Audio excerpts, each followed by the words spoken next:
Baik, Assalamualaikum warahmatullahi wabarakatuh. Untuk pertemuan minggu ini kita akan membahas tentang Ahlul Sunnah wal Jamaah dalam bidang akidah.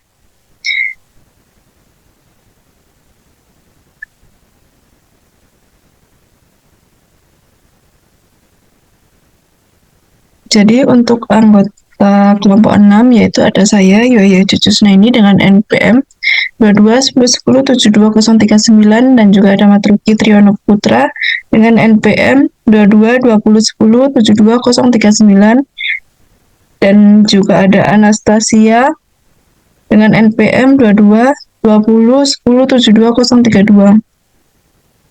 Yang pertama yaitu ada aliran Asy'ariyah.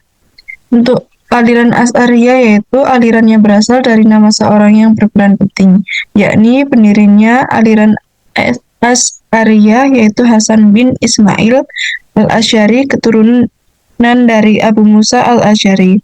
Menurut beberapa riwayat, al-Asy'ari lahir di Basra pada tahun 260 atau 875 Masehi.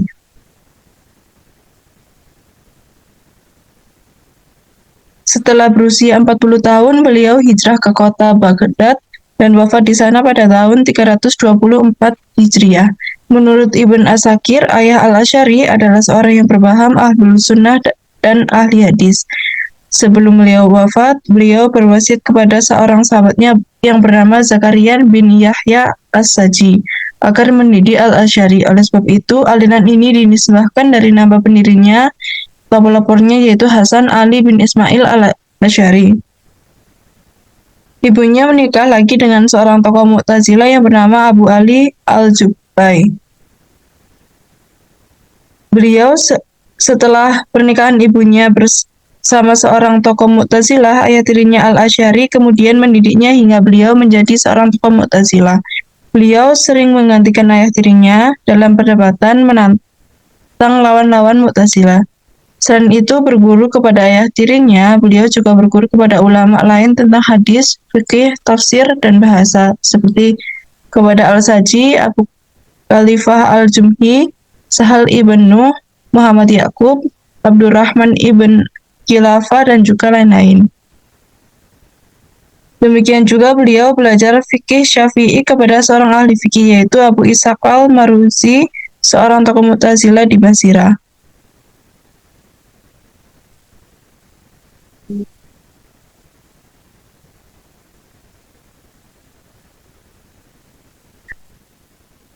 Selanjutnya di sini yaitu ada pemikiran atau doktrin-doktrin dari aliran Maturidiyah. Yang pertama yaitu Tuhan dan juga sifat-sifatnya. Mengesahkan Allah adalah wajib, namun perbedaan pendapat tentang sifat-sifat Allah tidak dapat dihindarkan. Sebagai penentang Mu'tazilah, sudah tentu Imam Asy'ariyah berpendapat bahwa Tuhan mempunyai sifat. Menurut beliau, mustahil Tuhan mengetahui dengan zatnya, karena dengan demikian zatnya adalah pengetahuan dan Tuhan sendiri adalah pengetahuan. Tuhan bukan pengetahuan, tetapi yang mengetahui. Tuhan mengetahui dengan pengetahuan dan pengetahuannya, bukanlah zatnya. Demikian pula dengan sifat-sifat yang lain, seperti sifat hidup, berkuasa, mendengar, dan melihat. Al-Asy'ari menjelaskan bahwa sifat-sifat Tuhan itu bukan suatu yang lain, yang berada di luar zat Tuhan, melainkan sesuatu yang inheren ada dalam zat. Selanjutnya yaitu ada kebebasan dalam berkehendak. Manusia memiliki kemampuan untuk memilih dan juga menentukan serta mengaktualisasikan perbuatannya. Al-Asy'ari mengambil pendapat menengah di antara dua pendapat yang ekstrim, yaitu Jabariyah yang fatalistik dan menganut paham pradeterminis semata-mata, dan Mu'tazilah yang menganut paham kebebasan mutlak dan berpendapat bahwa manusia menciptakan perbuatannya sendiri. Aliran Asy'ariyah memandang manusia itu lemah. Dalam hal ini, kaum Asy'ariyah lebih dekat dengan paham Jabariyah daripada paham Mu'tazilah. Manusia dalam kelemahannya banyak bergantung pada kehendak dan juga kekuasaan Tuhan. Untuk menggambarkan hubungan perbuatan manusia dengan kemauan dan kekuasaan mutlak Tuhan, Imam Asy'ari memakai kata al-kabs atau perolehan. Lalu yang ketiga yaitu ada akal dan wahyu, kriteria baik dan juga buruk. Meskipun Al-Asy'ari dan orang-orang Mu'tazilah mengakui pentingnya akal dan wahyu, tetapi berbeda dalam menghadapi persoalan yang memperoleh penjelasan kontradiktif dari akal dan wahyu. Al-Asy'ari mengutamakan wahyu, sementara Mu'tazilah mengutamakan akal. Dalam menentukan baik buruk pun terjadi perbedaan pendapat di antara mereka. Al-Asy'ari berpendapat bahwa baik dan buruk harus berdasarkan wahyu, sedangkan Mu'tazilah berdasarkan pada akal. Selanjutnya ada kodimnya Al-Quran. Al-Asy'ari dihadapkan pada dua pandangan ekstrim. Dalam persoalan kodimnya Al-Quran diciptakan makhluk dan tidak kodim, serta pandangan mazhab Hambali dan Zahiriyah yang menyatakan bahwa Al-Quran adalah kalam Allah, atau yang kodimnya tidak diciptakan. Bahkan Zahiriyah berpendapat bahwa semua huruf, kata-kata, dan juga bunyi Al-Quran adalah kodim. Selanjutnya yaitu melihat Allah. Al-Asy'ari tidak sependapat dengan kelompok ortodoks ekstrim, terutama Zahiriyah, yang menyatakan bahwa Allah dapat dilihat di akhirat dengan mempercayai bahwa Allah bersemayam di arsy. Selain itu, Al-Asy'ari tidak sependapat dengan Mu'tazilah yang mengingkari ru'yatullah atau melihat Allah di akhirat.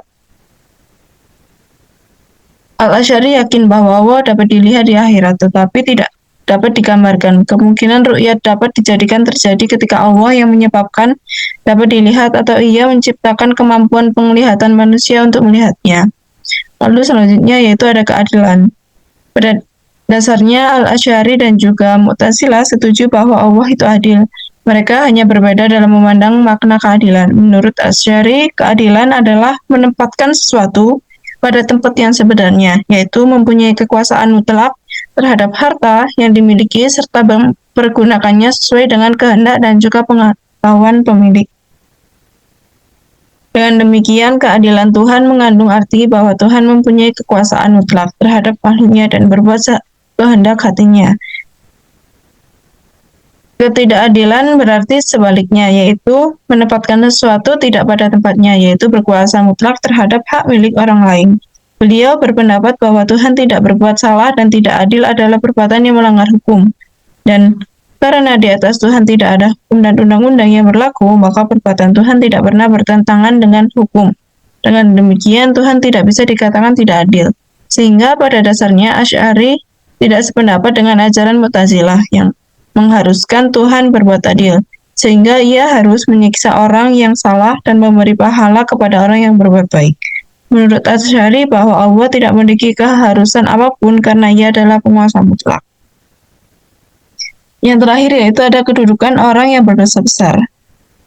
Bagi Asy'ari, orang yang berdosa besar tetap mukmin karena imannya masih ada, tetapi karena dosa besar yang dilakukannya itu, ia menjadi fasik.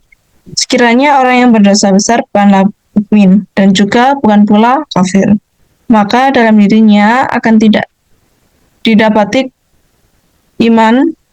Dengan demikian bukanlah ia ateis dan bukanlah pula monoteis, tidak teman dan juga tidak musuh. Hal serupa ini tidak mungkin, oleh karena itu pula mungkin bahwa orang yang berdosa besar bukan mukmin dan juga bukan pula kafir. Jadi, untuk pokok-pokok ajaran Asy'ariyah yaitu tentang pelaku dosa besar tidak menjadi kafir, ia tetap mukmin. Sebagai orang berdosa masih terbuka pintu taubat untuk memperoleh ampunannya. Lalu yang kedua, mengakui sifat Tuhan bukan zatnya, maka Tuhan mengetahui bukan dengan zatnya, melainkan dengan pengetahuannya. Selanjutnya akan dijelaskan oleh teman saya yaitu Anastasia. Baik, selanjutnya saya akan menjelaskan dampak positif dan negatif di dalam aliran Asy'ariyah. Dampak positifnya di sini menurut pendapat Al-Asy'ari, Tuhan dapat dilihat di akhirat. Di antara alasan-alasan yang dikemukakannya ialah bahwa sifat-sifat yang tidak dapat diberikan kepada Tuhan hanyalah sifat yang akan membawa kepada arti diciptakannya Tuhan.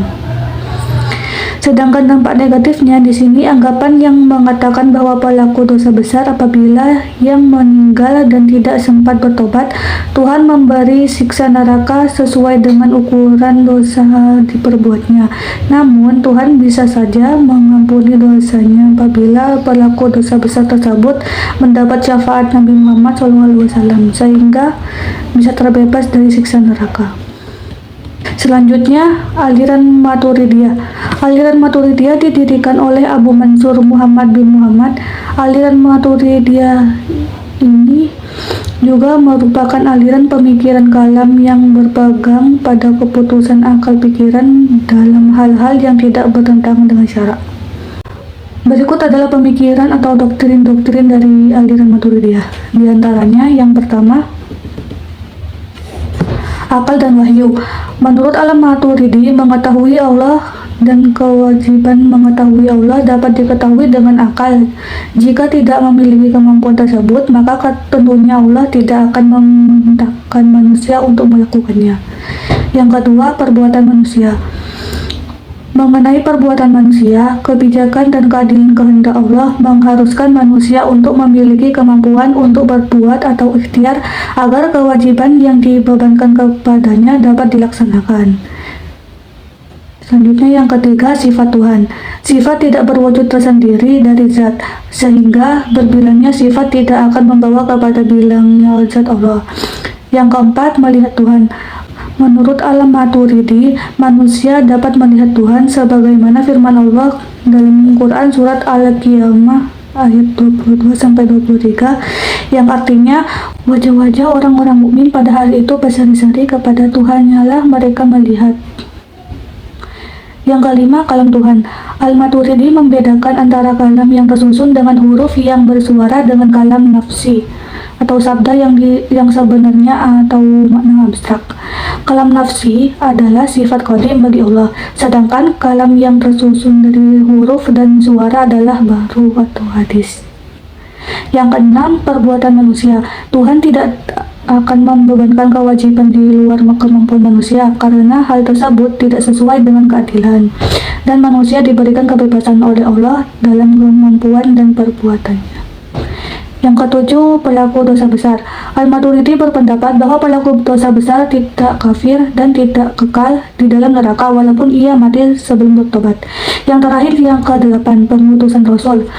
Pengutusan Rasul kepada umat adalah kewajiban Tuhan agar manusia dapat berbuat baik bahkan terbaik dalam hidupnya. Dalam aliran Maturidiyah sendiri memiliki dua dampak, yaitu dampak positif dan dampak negatif. Adapun dampak negatifnya yaitu aliran Maturidiyah ini baik Samarkand maupun Bukhara sepakat bahwa pelaku dosa masih tetap sebagai mukmin karena adanya keimanan dalam dirinya. Artinya seorang tersebut dapat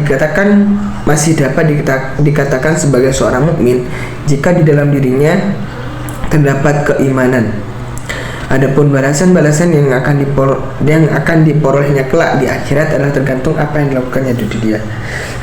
Selanjutnya yaitu dampak negatif, di mana iman sebagai suatu kepercayaan dalam hati, sedangkan pernyataan lisan dan amal perbuatan hanya sebagai pelengkap saja. Berbeda dengan aliran Ahlus Sunnah wal Jamaah, di mana iman tersebut dikatakan sebagai kepercayaan dalam hati, pernyataan dalam lisan, dan amal perbuatan. Bukan seperti aliran Maturidiyah yang pernyataan lisan dan amal perbuatan hanya sebagai pelengkap saja. Selanjutnya yaitu karakteristik aliran Ahlus Sunnah wal Jamaah.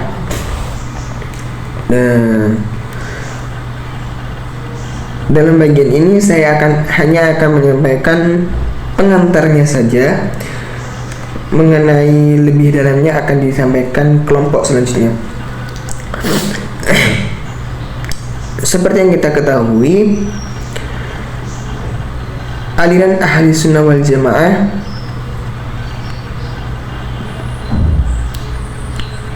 adalah singkatan dari kata Ahlun, As-Sunnah, dan Al-Jamaah. Ahlun sendiri berarti keluarga, golongan, atau pengikut. Artinya Ahlun itu adalah sekelompok orang atau sekumpulan orang. As-sunnah berarti ajakan Nabi meliputi sabda, perbuatan, dan ketetapan Nabi Muhammad SAW semasa beliau hidup. Yang ketiga yaitu al-jamaah, berarti golongan mayoritas. Jika digabungkan ahlus sunnah wal jamaah, yaitu orang-orang atau golongan atau suatu kelompok yang mengikuti dan mengamalkan ajaran-ajaran Nabi, baik itu berupa sabda, perbuatan maupun ketetapan Nabi Muhammad SAW. Terima kasih, sekian dari kelompok kami. Assalamualaikum warahmatullahi taala wabarakatuh.